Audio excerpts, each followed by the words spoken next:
All right, guys. So, welcome to. We got to make sure we don't face the phone the whole time. We've got to look into the camera. So, welcome to our community group steering committee meeting. This is our 2020 mission to expand upon our community groups here at the Down Syndrome Association of Houston. I am Kim Torres. I'm the executive director here, and I'm Kat Davino, the Director of Events and Marketing. awesome. Or marketing and events, depending on what day you ask her, right? Yep, It exactly. depends on the order. So we're going to keep this meeting short and sweet, and then we'll open it up for comments at the end and ideas. We've been collecting ideas for quite a while, so we hope that we are on the same page as y'all.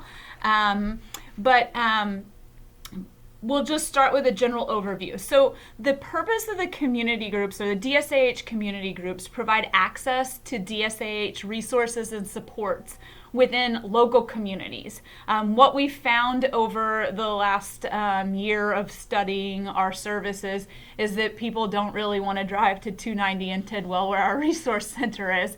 So we are much more effective if we go out into your community. And these community groups, the ultimate goal is for us to realize our mission and vision. So I was going to reiterate what that is.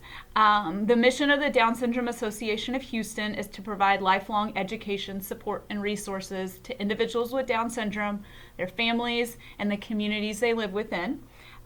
We envision a society where individuals with Down syndrome are valued, included, and empowered to fulfill their personal goals and aspirations. And we'll come back to that value, inclusion, and empowerment quite a bit all the time. Kat probably gets tired of me asking about those three things. Whenever she wants something, it has to fit one of those three things. So as far as what a community group is, it's a group of DSAH families, and it's going to have a parent leader, someone in the actual community that understands what's going on in that community. We have on our call today Wendy, and we're going to brag about Wendy a lot, but Wendy is our Pearland community group leader, and she is in constant contact with me and Kat. Not constant like it's a full-time job, at least I hope you don't feel that way, Wendy, but she's in contact with us, letting us know what the families want in Pearland, because we just don't get out there all the time. The community groups are in communication with us and us with them. Each community group, it gets a Facebook domain set up so that they can communicate with each other. And community groups are encouraged to share contact information amongst each other. Just we only facilitate the Facebook page.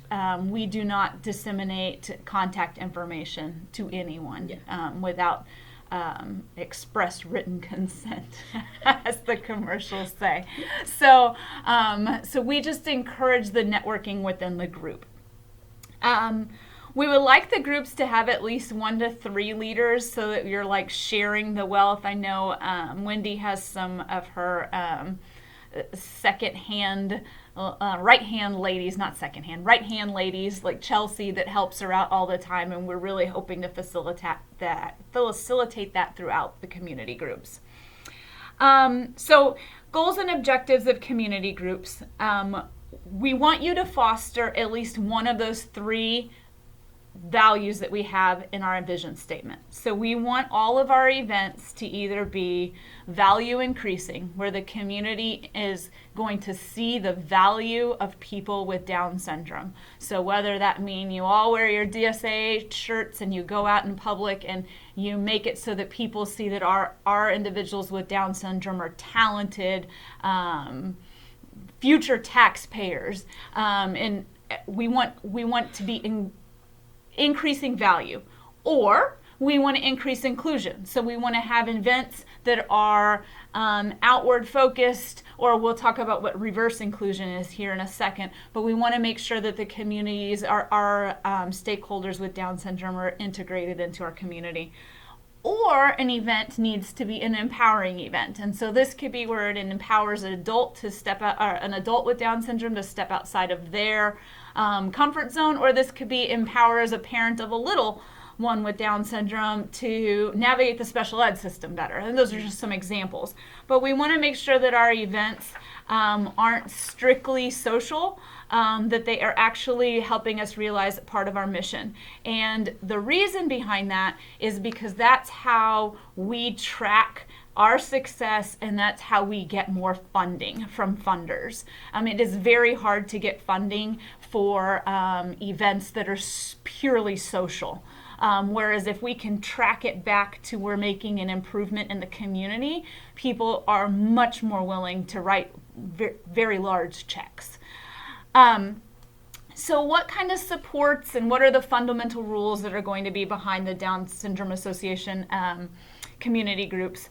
First of all, we're a staff of 2.5 people, and that doesn't mean someone's like missing an arm and a leg, but Tracy, our office manager, works about half of her time with our Education for Life adult program. So it's just me, Kat, and about half of Tracy's time. And so we really run off of volunteer power in everything that we do, and that includes community groups. But what we as a staff can offer community groups is, as a parent, is why I would want to network with somebody like Down Syndrome Association, because we can offer the name and the outreach to help your events be bigger and better than what you could put on just by yourself. So some of the things that we can do: locate venues, locate workshop speakers, locate resources for you through our connections. We can solicit donations, both in-kind and monetary donations. So we can set up a fundraising event that would just go to your community group, or we can, outreach to, say, Starbucks if you want free Starbucks coffee at your event. We can solicit volunteer support. That's actually one of our easier things these days. We have a system that we can outreach to volunteers if you want childcare at an event. We can market your event. So we can definitely assist with flyer creation. We're obviously not going to go back and forth 20 edits at a time on any flyer, but we can definitely create a flyer, market it for you, post it on our Facebook, get it up on, get it in our newsletter, up on our website, all of that good stuff. We can facilitate relationships with other agencies and provide free and reduced cost programs in your area so that they will provide them. So for instance, right now we're facilitating a relationship with the city of Galena Park. And so they're going to be able to provide free resources or space basically for events to be held in Galena Park. I think, are you doing one in Pearland? You're looking for a place in Pearland too right now. United Way in Pearland. Yeah. So we can provide funding for events and supplies. So we have the funding. We want to spend it, but we want to spend it on stuff that you parents want. We don't want to be just saying, historically, we've had a pool party at Splashtown every year, the same pool party. But is that what y'all want? Let's not spend our money on events unless you want them. And so you, as a community group, you would sit down and say, hey, we want to take our kids to X. One request we just had that we filled is we have tickets. It's top secret about the ballet. Yeah, top secret. Top secret. We have tickets to something really top secret that we're going to be using as community group things. We also have tickets to, I can tell this because it's not top secret, but we have tickets to We Rock the Spectrum in Cypress, and We Rock the Spectrum in Sugarland. And so we could have community group meetings there as well. And we can run registration for events. Kat can, not we. Kat will do it.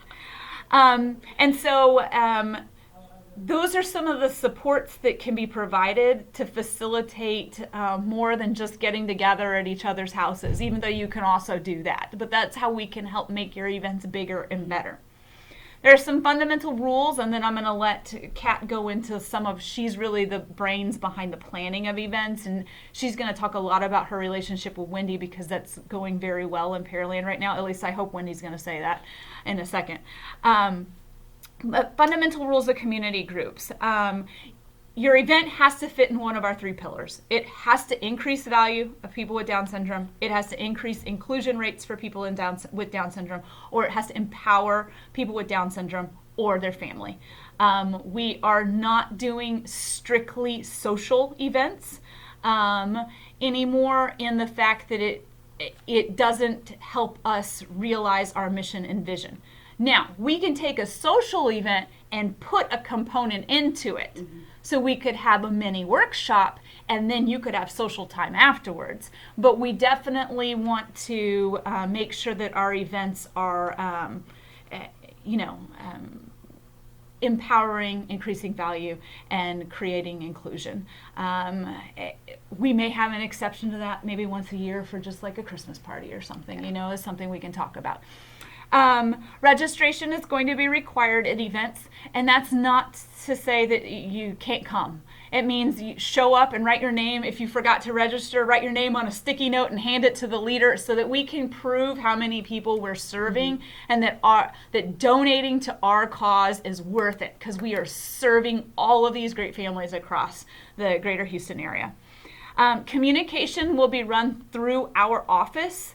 Again, this is another way to facilitate the growth of us being able to financially support community groups, is that we will then have data on who we've talked to. We can collect their information, and then we can move them back out to the community group leader, as opposed to in the past, the community group's contact has kind of been at the community level, and we have had no kind of real understanding of who those people are. And then that makes it harder for me to go get money. Let's see here. We're looking for community groups to hold at least one event per quarter. And again, that's with Kat assisting you to do that. That's not like you need to make the entire event up. And we would like to see at least 5 DSAH families at each one. That's our goal, and we're going to work towards it. Community groups, this is one of those not rocket science. We don't want community groups to be based on like friendship circles or exclusionary in any way. The only way I could, as I was writing up our thoughts on community groups, the only way I could see it being exclusionary is if you had an event at a We Rock the Spectrum gym, you're obviously excluding 18-year-olds with Down syndrome because they don't want to go hang out at a little kid's gym. But that's okay. Next time we can turn around and have an event for older people with Down syndrome. And then exclusionary, our geographic area is so huge. So obviously, you're going to want to move your events from location to location. I'm kind of jumping ahead on that part, but we're really open to collaborating with other organizations, but let's not find one organization and latch onto them and that be the only place we ever go for a community group. It makes people feel like that we aren't hitting all sectors of the community. Like they're not a part of us.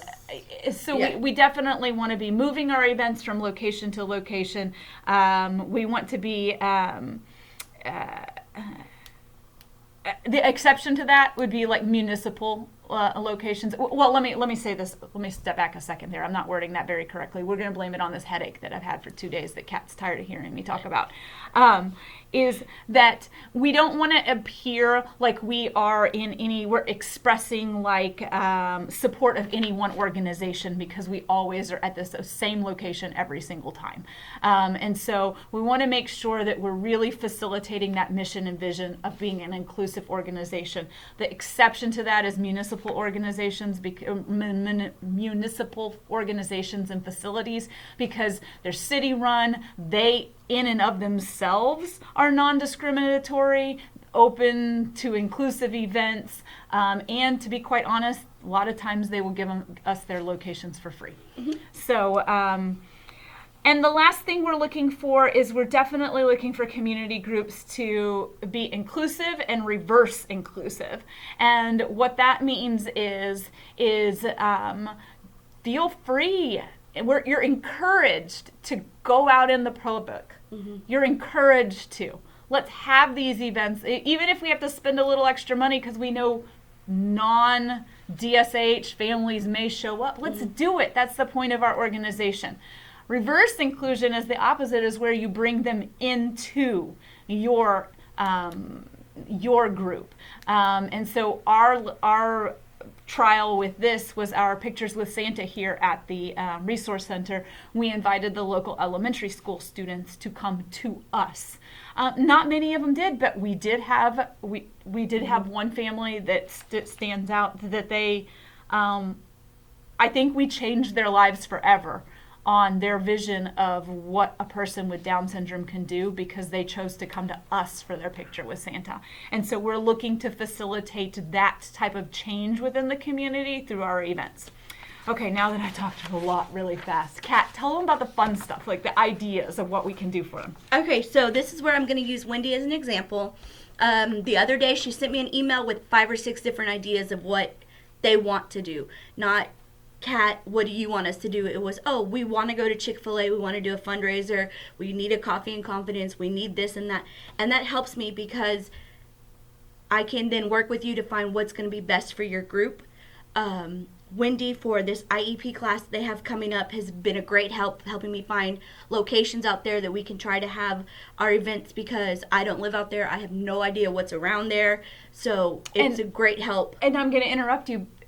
The more you do that, the more she has information. So 3 months from now, you may not even need Wendy's help to find a location because we've tracked our possible locations in a database for us.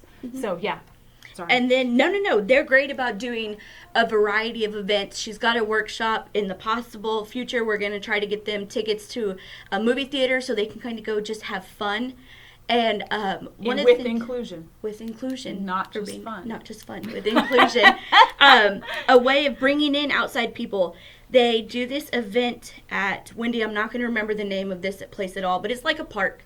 And they, for World Down Syndrome Day, they're using that park again, and they asked if we could use inflatables, and they said, sure, you just have to be willing to understand that public's going to show up, they're probably going to want to go play, they're not going to be your members, which is fine, because that's a family that is now going to know about DSAH. That's a family that's a little more educated, which is going to affect their children growing up, which is great because everybody goes to school together, so that's kind of what we want. The tracking data, why that's important, is because there's so many grants out there that we could apply for. We have to have the numbers to prove to them what we're doing. Right now, I'm filling out a sponsorship application for Buddy Walk, and one of their big questions is break down who you serve, what you serve them with, what are your demographics, things like that I can't tell them if we don't have the data. So that's the only reason we really, enforce and push that. And like Kim said, if they don't register online, that's fine. I just need them to sign in on a piece of paper, their name, their child's name, the age of their child. That way we can keep all that together and hopefully get these big sponsors, big donations coming in, which big donations means bigger events for the community groups if they want them. So because the money goes directly back into events for DSAH. It's not... It doesn't go back into admin costs or anything like that. Yeah. No pay salary increases for us or anything like that. And like a great plan Wendy had is they want bumper stickers, decals, window decals. And it's been hard for us because we don't have it in the budget. And Wendy said, what if we do the fundraiser at Chick-fil-A? That money goes to buying these window decals. Yeah. She got a solution for what they wanted. All I have to do is call Chick-fil-A and say, hey, what day can we come out there and do a fundraiser? And I'm not going to lie, we have a better chance at raising money than some other organizations because our loved ones are so stinking cute that how do you say no to that, So those are the type of things I'm looking for is I just need your help. Just throw suggestions at me. I can work with that. Galena Park, Andy is going crazy out there. I love it. It's going to be huge. He's the one that got the mayor in contact with us. He did the groundwork, and now it's up to us to get everything planned. But those are the type of things I kind of need from you guys. Another brag on Wendy is they rotate their areas in Pearland. There's not just, she recommended doing something in Richmond, and I was like, well, that's not even close, but she was like, no, we move around, and that's the great thing. For example, in Spring, we tend to do the same location. I recently moved. I still live in Spring, but I realize now it takes me 30 minutes to get from my house in Spring to the event place in spring. So we need to start rotating those type of things. It's going to be a trial and error. We're going to fall on our face on some events, the pictures with Santa. We realize, okay, we need to bring that to you guys, not here. We need to set up Santas in each community and have pictures with them and cookies with Santa or something like that. So trust me, I've fallen on my, I think December was my worst event month ever. So in general, I think, and we'll wrap up here. Or do you have anything big you need to say left? Did you hit all your notes? I hit all my notes. Okay, so in general, what you're taking from here is our ground rules of what can be done in the community are solely based on us wanting to better facilitate these community groups in the future. Mm-hmm. We need the data, we need the engagement, we need information. We just can't be in all of Greater Houston, the two of us at all points in time. That's it. Past that, the sky is the limit. Mm-hmm. We really are committed, the two of us are committed to making sure that these community groups are meeting parent needs and self-advocate needs. We no longer want to be the ones articulating what is going to happen when. And I'm going to use that pool party at Splashtown that's typically articulated by the DSAH office says we're having a pool party on this date, and so we have a pool party. This year, it's you come to us. Mm-hmm. How can we support you? Do you want more workshops? Do you want more outings? Do you want more support groups? What are all of the moms talking about that you need information on? Is there a need for a potty training class? Let's set it up. Mm-hmm. Let's set up a potty training class, but let's have the potty training class near you so you're not driving an hour in Houston traffic to get to it. And so that's kind of the premise behind our community groups. So it is a steering committee, and so if anybody online has something you'd like to steer us on, you've listened to our ideas of what we've come up with, and you feel like, whoop, you've kind of missed the mark, or maybe we need to go this way, now's your chance to unmute yourself and let us know what you think. And I'm going to jump in really quick on the pool party. For example, that's out in Spring. So if you're in Pearland, do you really want to drive all the way to Spring to Splashtown? But how many other water parks do we have in Houston that we can be helping you guys get discounts at, or getting free tickets? Things like that are in your area. That's our whole thing. We want you to be attending. We want you guys to create that bond, because when someone asks for a recommendation on an pediatric doctor, I can't recommend anybody, but all you moms and dads can. And that's what we need the community groups for.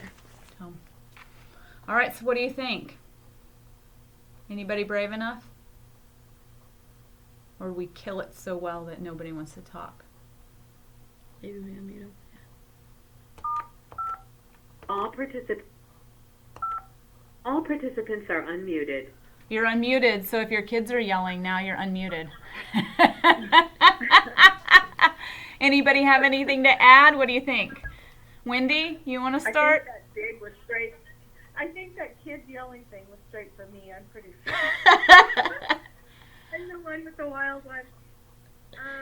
Thank you for the shout out to Pearland. However, I'll be super honest, and that is, our group is successful because we all do it.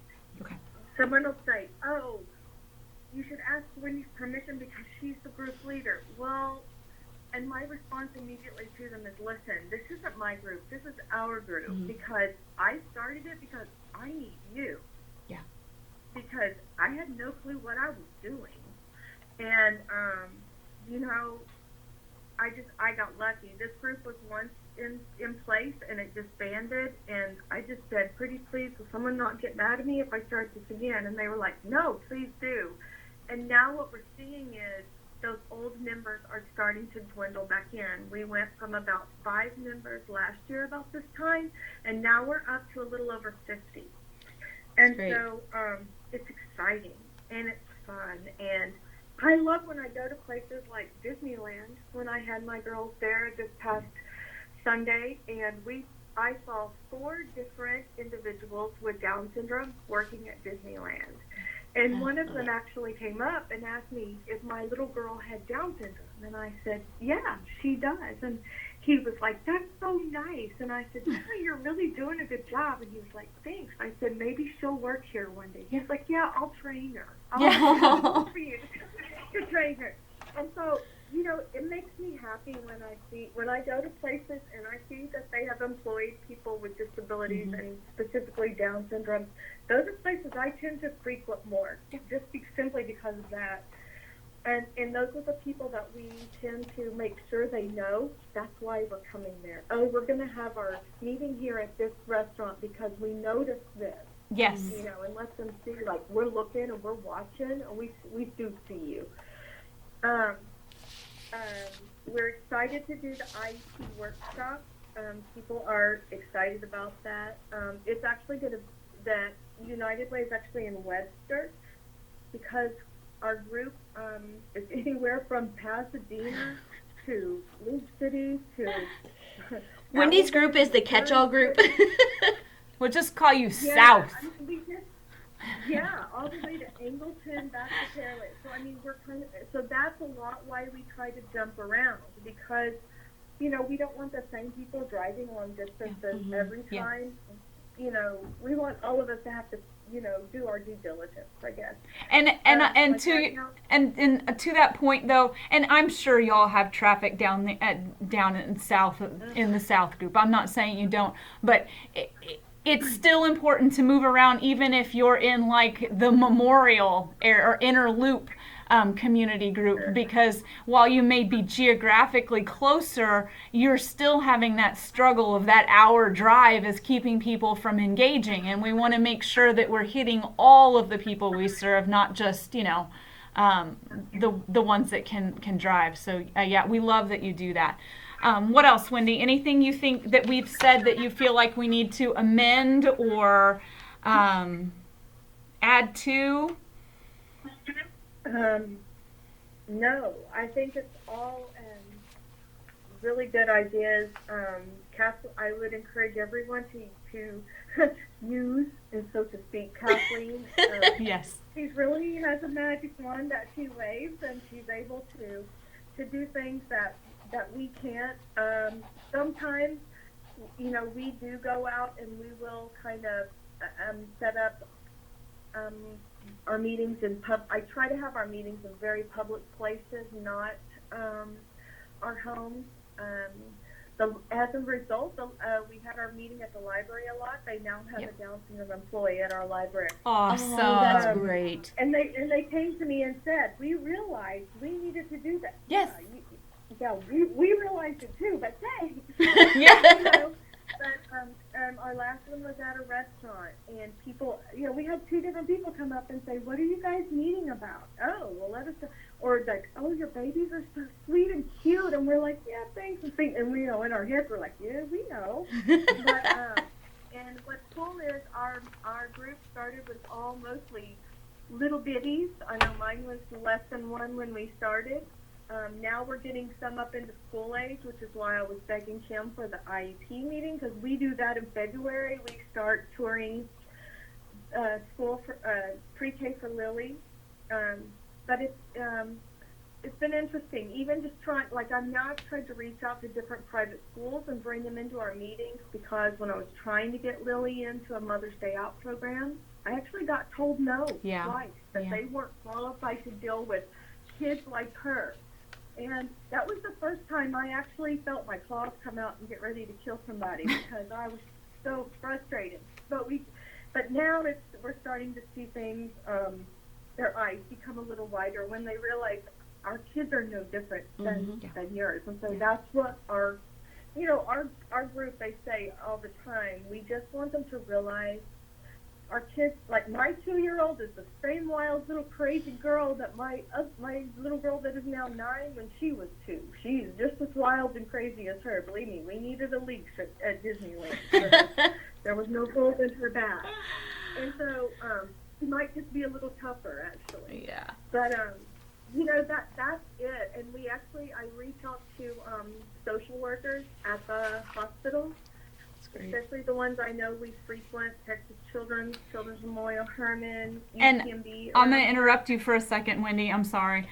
But that's one of the things I could add to our resources is we've actually got 2 interns coming on board that can help with that networking in your communities as well now. So we're really excited about that as well, and that they would be My little assistants.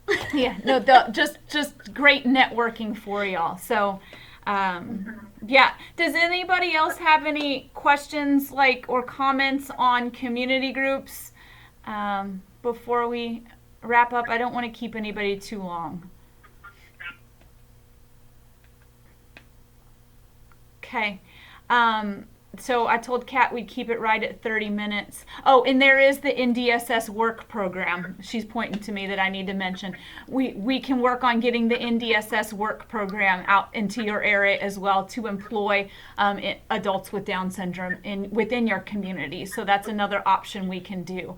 If you know an organization that does hire individuals with Down syndrome, let me know, because they can get some great support from the NDSS. Yeah. And kind of our way to give back to them, thank you for employing everybody, in our way to get them some support. Yeah. So I told Kathleen that we'd keep it right at 30 minutes. I didn't want to steal anybody's lunch break too much. But what you're going to get from today is we've recorded this call. I'm going to pass it on to...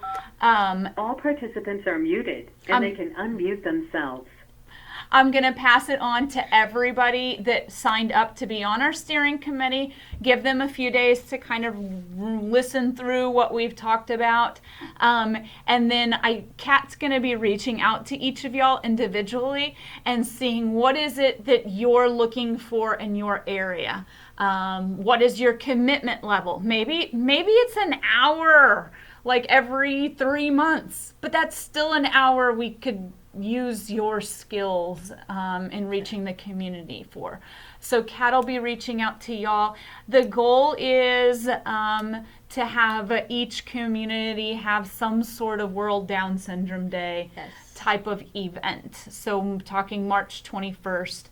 And that does not have to be a huge thrown together event. That could be, let's get a local yogurt shop to celebrate World Down Syndrome Day and give 10% back to Down Syndrome Association. And they put a sign out front so that everybody that comes to get yogurt that day is learning about the benefit or the skills that people with Down syndrome bring to the world.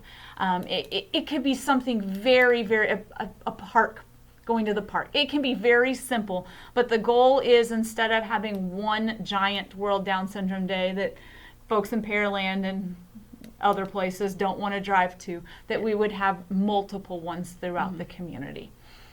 So, okay. All right. Side note, sorry, Yeah. I just remembered. We have had some great volunteers that don't have a loved one with Down syndrome, but want to help out because they love the cause. So you guys might get some of those in your community. We have one we're meeting with here in a little bit. She always helps out. She just loves our cause. So if you have people like that are willing to help, let them join in. That helps our inclusion. So there are good people out there. So they just don't know about us yet. There's more than just us? Yeah. Oh, man. Okay, guys. Well, thank you for joining us. The last thing I want to do is I want to give you some contact information in case you don't have it. Our phone number is 713-682-7237.